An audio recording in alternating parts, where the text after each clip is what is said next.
talk to me about a balance transfer. That's an area where I'm not exactly 100% pro. What do I have to do on a balance transfer? Is it credit card to credit card? Is that how that works?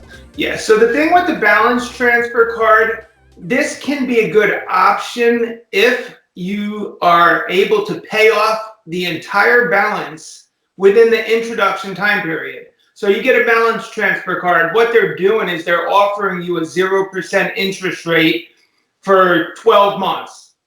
And basically you can utilize that. You can pay off all of your high interest credit card debt. You can take the new balance transfer card, pay off all of your other high interest credit cards with it. And now you've just got to pay back this one balance transfer card. But the thing is, you have to be able to do it within the 12-month period. If not, the interest rate shoots up above 20%. So now you're in an even worse situation. Yeah. And then there's also an upfront fee. So with the balance transfer card, it's one of the debt relief options that actually has an upfront fee.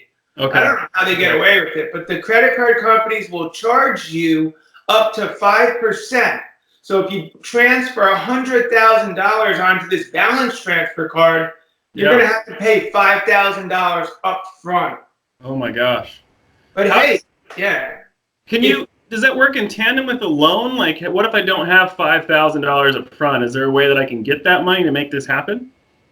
If you don't have the $5,000 to pay up front, I mean, I would recommend, if your income is in a situation where you don't have even the money to pay that fee up front. Yeah. So you're basically living paycheck to paycheck, right? Right. In that situation. So if that's the situation and you can only afford minimum payments, so after you do your budget analysis, you figure out, hey, I can only afford minimum payments. And if all of your credit cards are maxed out, that right there is when you have to really say, maybe I should consider a debt relief program, because if not, you're going to be paying minimum payments for the rest of your life. Yeah. A long time. So this balance transfer, I mean, that's really only an option if you're at least making minimum payments and you at least have a little flex in your budget then, right?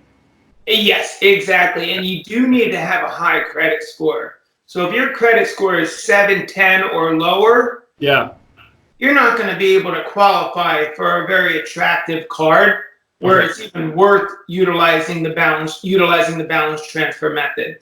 Got it. So you want to make sure that you have a high credit score.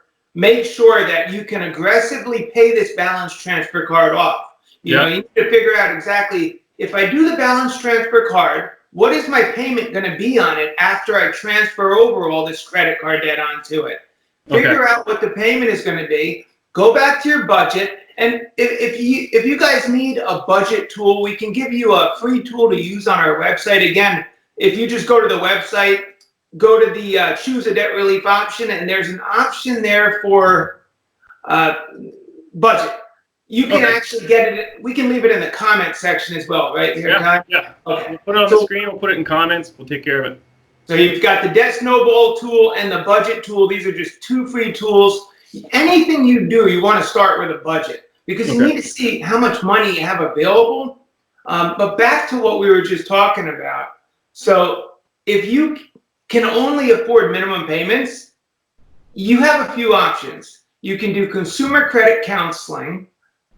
It's going to reduce your interest rates, but the payment's going to stay about the same. So instead of paying on your debt for 5 to 10 years, consumer credit counseling will reduce your interest rate. Now you can become debt-free in about 4.5 years.